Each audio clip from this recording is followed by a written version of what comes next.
Alrighty, guys.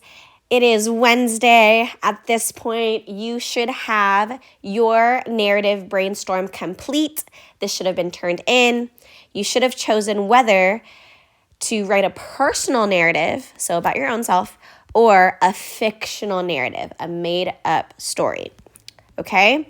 I'm going to show you how to complete the narrative plot diagram today, all right? So I'm going to be modeling using my personal narrative idea when I thought my house was haunted. Okay, so this is the plot diagram that you are going to see in Schoology Task 3. And we are going to rewrite our topic at the top just to remind ourselves what we're writing about. So I'm writing about when I thought my house was haunted. Directions. Plot out your personal narrative story in the plot diagram below. You do not have to write incomplete sentences. Now, y'all don't have to do personal narrative stories. However, the other ELA classes are only doing personal narratives, okay? It's only the GT clustered classes that get a choice between personal or fictional. So please remember that if you have friends in other classes that are asking you about your stories. Okay, your plot diagram is going to look very similar to the plot diagrams we've completed in class before. The only difference is the inciting incident. We have placed that within the exposition box because some of us in our stories might not have a real conflict or problem. Some of you guys chose to write about a vacation or a funny moment, a funny memory, so there's not like a real conflict. So our inciting incident in those types of stories will just be what was the incident that started the plot. Let's start with the setting. So for me, the setting of where is going to take place in my house. And for those of you switching your settings around, where are you in the very beginning of the story? When this was a long time ago, this was winter break. I was in college. It was 2012. Were y'all even born then? I don't even know. Okay, characters. Since it's a personal narrative, obviously I'm in here. Fictional narrative, you are putting your list of characters that appear in the beginning.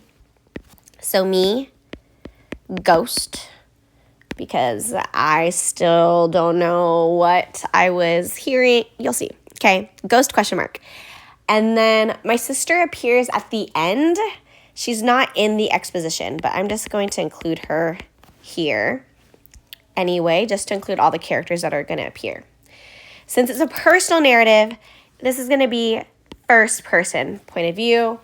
For those of you writing fictional narratives, you might be doing third limited, you're following a main character, or third omniscient. You're kind of giving us the thoughts and feelings of all the characters. Okay, you get to choose that. You could also choose first person as well if you want to take on the perspective of one of the characters you have made up. The inciting incident, you're going to write below the point of view. So inciting incident is how your conflict or how the plot starts.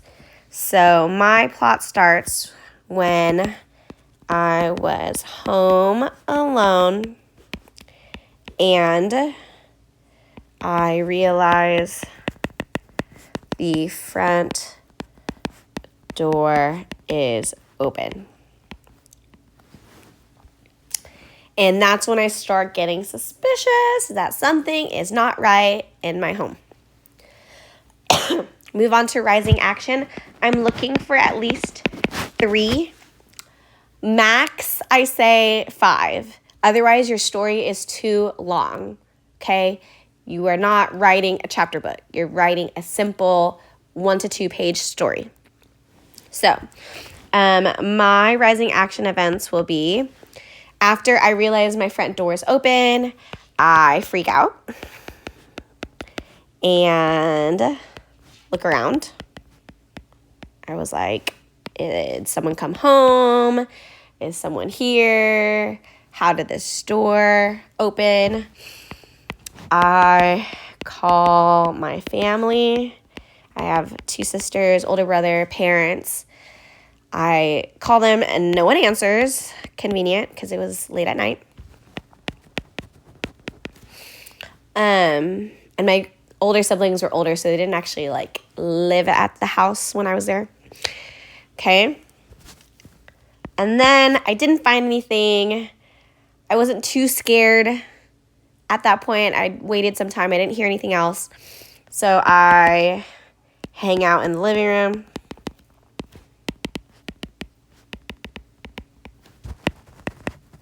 And watch TV.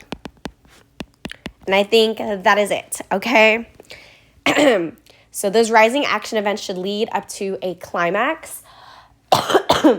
Depending on how action-packed your story is, the climax could be the most intense part.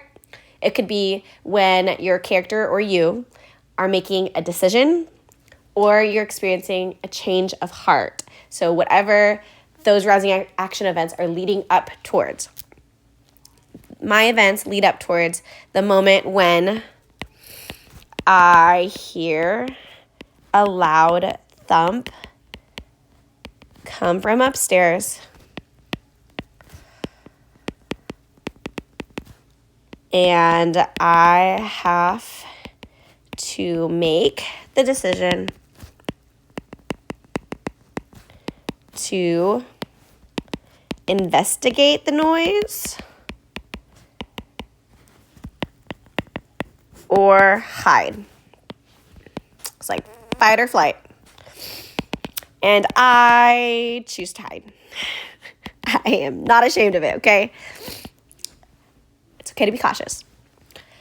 I choose to hide in my parents' bedroom closet because it was the nearest one to me at the moment, and I could lock the door behind me. So following action, I'm hiding in the closet. And it was my sister. My sister calls me back and says she's coming over to check on me because obviously I am very freaked out and she's worried, okay? When she gets there, my resolution, she gets there and we search the house. We go upstairs, we look around, we try to see what made that loud noise I heard. We look downstairs and we find nothing. Okay? Which was not very comforting. So the resolution of my story is, so I believe my house is haunted. And I still sometimes do. My house is haunted. Okay, I don't have a clear, happy ending in that regard. So, now that my plot diagram is complete, I can turn this into Schoology. However, you have 2 days to work on this, okay? So you have today and Thursday, all of class, to complete your plot diagram. I will be back in class on Thursday, tomorrow, to help you guys if you get stuck in planning your stories. However, I'm confident that you're able to do most of this plot diagram, planning your story ideas on your own. Please email me or ask a substitute teacher if you have any questions. All right, good luck.